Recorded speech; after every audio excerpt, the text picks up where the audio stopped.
let's start now our first trends interview.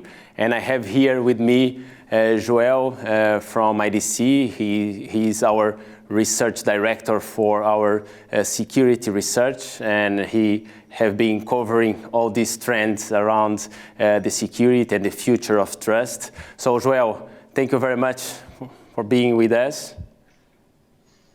It's great to have you here. And you have been doing a lot of research around security, many topics. It's really a hot topic now, especially in this new context with the pandemic.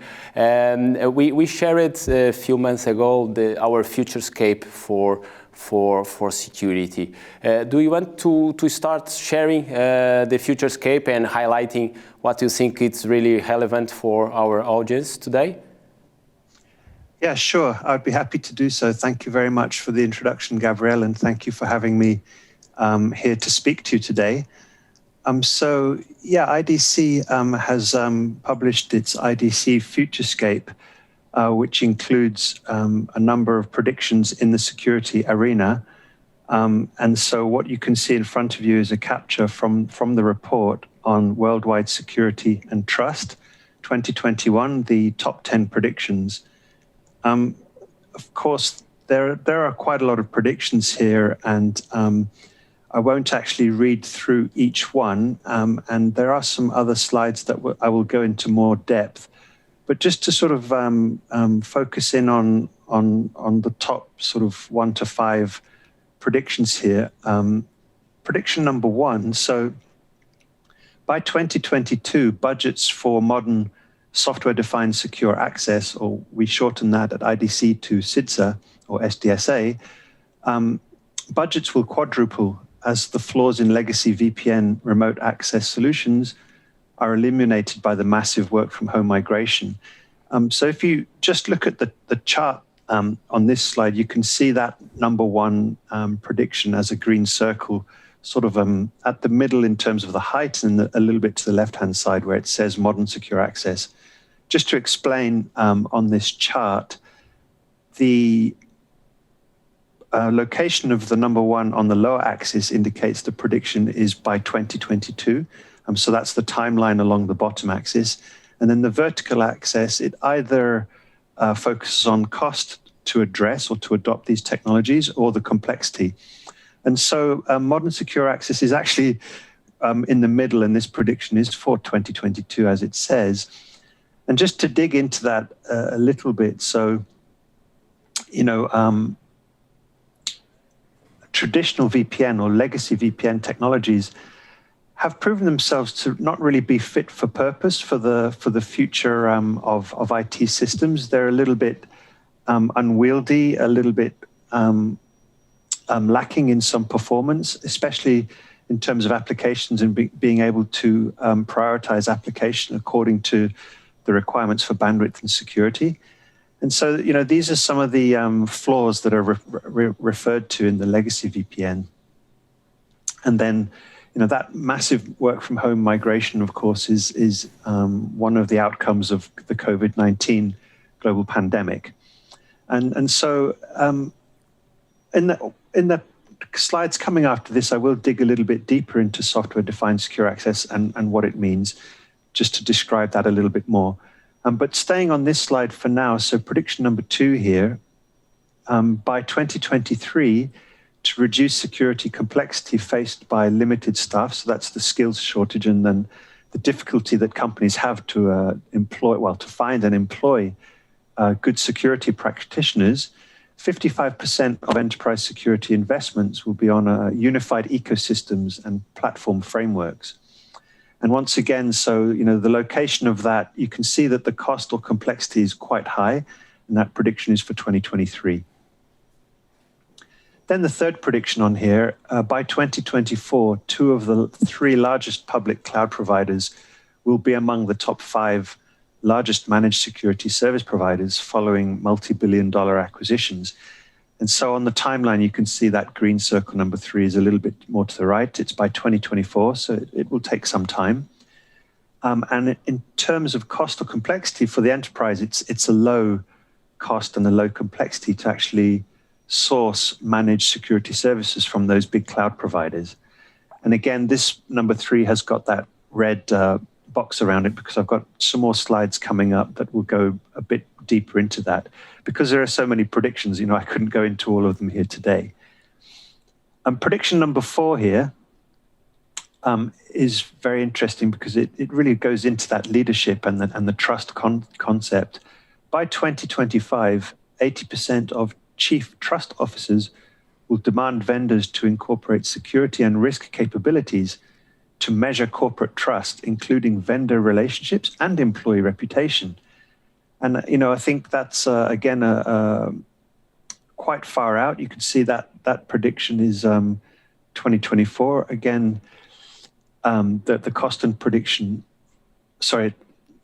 number 4 there is quite high, and the cost and complexity is quite high. So it's quite far out by 2025 and quite expensive for those analytics.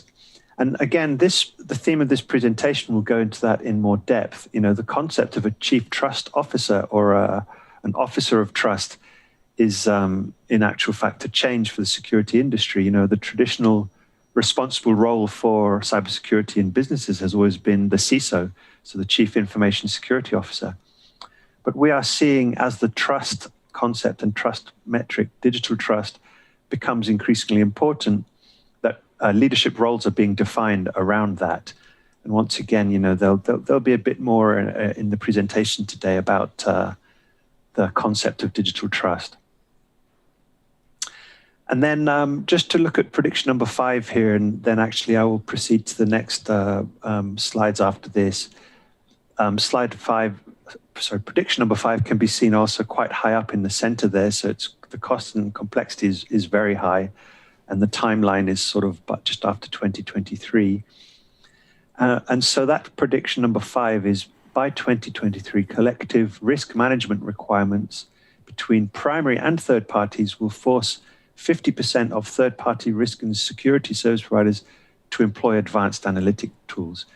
And I think the third parties and partner and ecosystem and supply chain particularly has been impacted by security, as we know from the notorious SolarWinds security breach, which had a significant impact upon supply chain.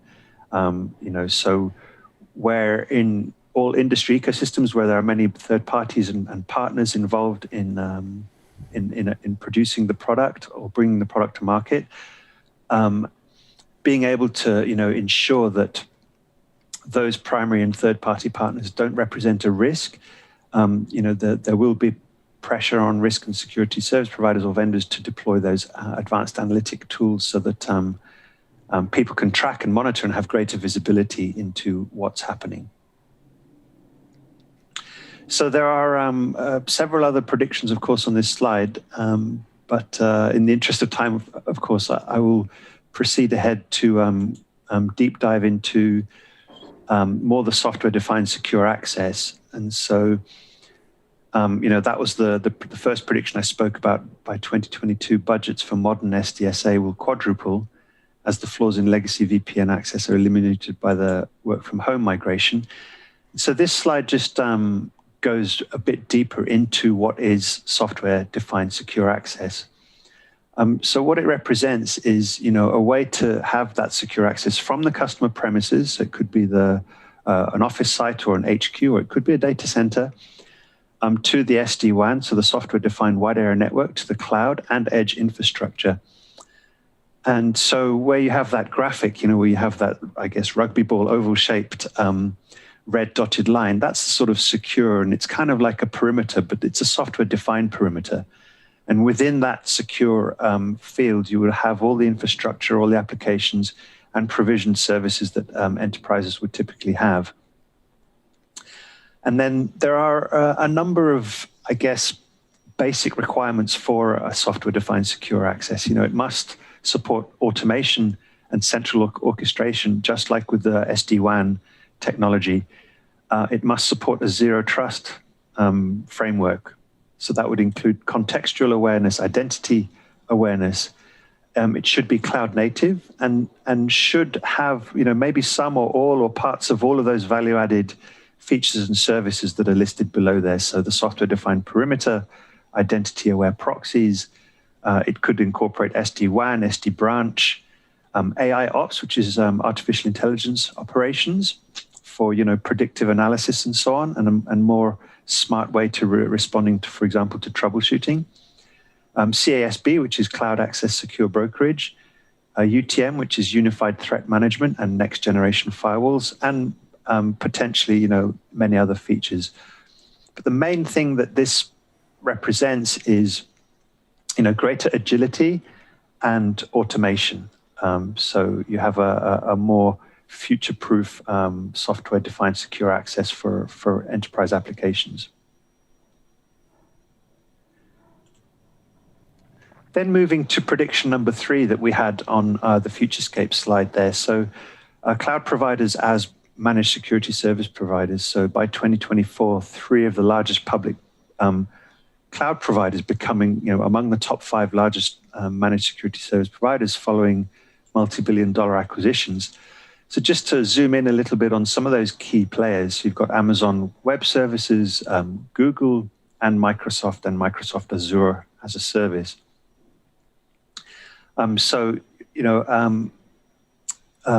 The former CEO of Amazon, Jeff Bezos, has stepped down and replaced by Andy Jassy, who has led AWS in past years. And there's an anticipated significant investment and effort in AWS to strengthen its security piece and to become more central in Amazon's strategy. Google recently launched its Beyond Core Enterprise Zero Trust platform. It might not be really quite sophisticated enough for large enterprise requirements at this point in time. But Google has been gradually building up its capabilities. It has a number of, I guess you could say, best practice or best of breed zero trust partners like Checkpoint and CrowdStrike. And Beyond Core promises to enable secure access without the need of a VPN. So it also actually fits a little bit into that first prediction I spoke about legacy VPNs, being replaced. And of course, that would also, depend or rely upon a software-defined secure access. Then finally, Microsoft, nobody needs to really be introduced to the presence of Windows-based systems across the globe. And all of that very strong market traction, almost universal market traction for Microsoft, provides it with very strong threat intelligence, which is a hot topic or a big bet, in the security industry. So being able to rely upon its incredible threat intelligence knowledge or inputs, it can compete with telcos and very large systems integrators when providing security services. And also its position in the market to bundle security with Office 365 subscriptions gives a good position when it comes to SMB, so the small to medium market. And just some guidance there, on the last point, and these is really key takeaways for the enterprise on this section on the Futurescape. So IDC recommends that you evaluate your IT infrastructure, assets, and environment, and carefully review which technology providers will complement the established security functions that are already in place. So this is a case of augmenting rather than an aggressive rip and replace. Then the second point here is more on the service provider side, the traditional service provider. They will really need to invest in their partner ecosystems or to acquire or build innovative security services and become more customer-centric in order to strengthen customer stickiness. And part of that is, of course, a necessary response to those very large cloud providers that I've just discussed that would be we predict that they will increase their presence in managed security services. So, Gabriel, that more or less wraps up the Futurescape element. It was great to kickstart our event with these predictions, and especially these 2 predictions. I think it's very disruptive the way traditional organizations are thinking about security and see this prediction about changing the way of managing security, this software defined, and also this positioning of these big players, the big tech players in the security area. It's really very interesting to start our event with this overview. So thank you very much for this first interview. It was great. Thank you.